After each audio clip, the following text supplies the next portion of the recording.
The soft glow of string lights bathed the room in warmth, and the celebration thrived with vibrant energy. Conversations overlapped, laughter rang out, and glasses clinked in cheerful rhythm. My 35th birthday was in full swing, a milestone I had eagerly looked forward to for months. Family, friends, co-workers, all gathered in our home, honoring my journey, my work, and the relationships I had built. Every aspect had been meticulously arranged. Gourmet dishes, a carefully curated playlist, and the sharp navy blue suit that Sarah, my wife, had chosen for me. She remained at my side through the evening, her arm looped in mine, her smile radiant as she introduced me to her colleagues. The night was meant to be ours, a shared celebration of everything we'd built together. But in a blink, the illusion shattered. I was at the makeshift bar, chatting with an old friend, when my eyes casually drifted across the room. And there she was, Sarah, standing dangerously close to her boss. His hands rested comfortably at her waist, while her palms pressed against his chest. Then their lips met, not a fleeting accident, but an intentional, lingering kiss. My heartbeat roared in my ears, drowning out the laughter that moments before it filled the space. The sight was not rushed or confused. It was deliberate. Her body leaned into his with familiarity that pierced deeper than the act itself. It couldn't have lasted more than a few seconds, but in those moments, my entire world fractured. When her eyes locked with mine, the confidence drained from her face, replaced by a pale panic. Her lips parted, desperate to form words that might erase what I had seen. "Michael, wait!" she cried, reaching toward me as I turned away. I didn't stop. I moved through the sea of people, their faces blurring into meaningless shapes as I stumbled into the cool night air. My legs wobbled, my chest tightened. 3 years married, 5 years together. I thought we were solid. Sarah had always been my safe place, sharp-witted and graceful, the person who always seemed to understand me without needing words. We had our disagreements, sure, but nothing out of the ordinary. We'd recently begun planning for a family, even choosing names of children we hoped to have. Ethan if it was a boy, Sophie for a girl. She had been working long hours lately, chasing a big promotion, and I supported her fully.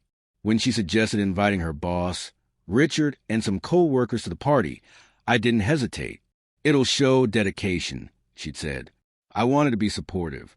Richard had arrived fashionably late, exuding smooth charm, his handshake overly practiced. "Appreciate the invitation," he said, flashing a polished smile. "Sarah is an extraordinary employee." I had laughed, clueless to the venom hiding behind his compliment. Looking back, the hints had been there all along. Sarah had grown more secretive, often turning her phone face down when messages popped up late at night. "Work stuff," she'd insist. Her absences became longer, and she'd frequently cancel our Sunday breakfast, blaming fatigue. I once walked in on her hurriedly closing her laptop, joking, "What, corporate secrets?" She laughed and kissed me. "Don't be silly." But whenever I gently asked if everything was all right, her patience wore thin. "I'm under a lot of pressure, Michael. Stop reading into things." But that kiss, it wasn't a moment of weakness. It was controlled, intimate. Her hand gently stroked his cheek, her body pressed into his while his arms pulled her close. I froze in place, drink in hand, while the ice quietly melted. Nobody else seemed to notice the scene unfolding just feet away, lost in their conversations. But I saw every painful detail. And worse, she saw me watching. As I exited, murmurs started behind me. "What's going on?" someone whispered. My friend Jake followed quickly. "Michael, man, are you all right?" I shook my head, unable to speak. Sarah didn't come after me right away. Nearly 20 minutes passed before she appeared, eyes red and voice trembling. "Michael, please, you misunderstood." I lifted my hand to stop her. "No," I said softly. "I saw everything." She dropped to her knees on the driveway, tears streaking her face. It was a stupid mistake. It didn't mean anything. The word stung even more. If it meant nothing, I whispered, "Why did you do it at my birthday party?" She came home much later, face streaked with makeup, her voice growing frantic. "Please, Michael, don't let this end us. It was only one time." I sat quietly, staring at the shadows cast by the room's dim lights. "You've broken something in me," I finally said, recoiling as she reached out.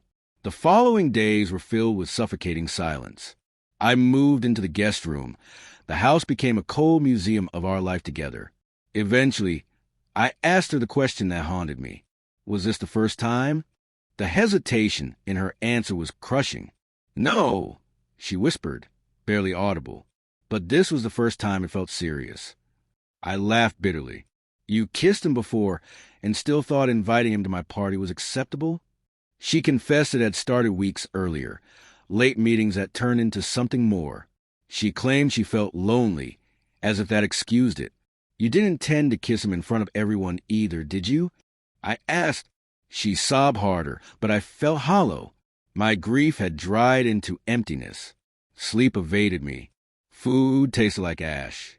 Work became my only refuge, something to anchor me when everything else had lost meaning. One night, I flipped through our wedding album, hoping for comfort, but each smiling photo felt like a cruel joke. The vows, the promises, had any of it been real?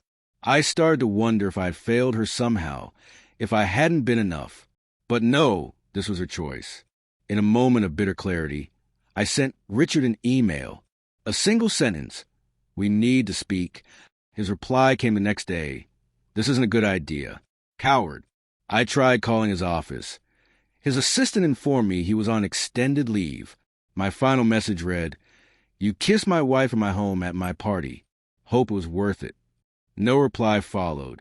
A week later, Sarah informed me he had resigned and moved on to another company. Good. Let him run. Sarah begged for therapy, offered to quit her job, cut contact with him entirely. Anything to mend what she'd broken. But trust doesn't return because you ask for it. "You want to fix this," I told her quietly, "but I'm not sure I want this anymore." She collapsed into tears again, begging, "Don't give up on us." I stared at her, my voice barely above a whisper. "You gave up on us the moment you kissed him while I stood in that room." I eventually packed my things and moved into a modest apartment. It's small, quiet, and most importantly mine. Sarah still texts daily, saying she's in therapy, saying she's fighting for us. But I don't reply. I've grown tired of holding on to something that ended the moment she made that choice under those lights. There's no neat ending here. No dramatic revenge. No sudden reconciliation. Just a painful truth. Love doesn't always survive betrayal. If someone is willing to betray you so openly, imagine what they're capable of behind closed doors.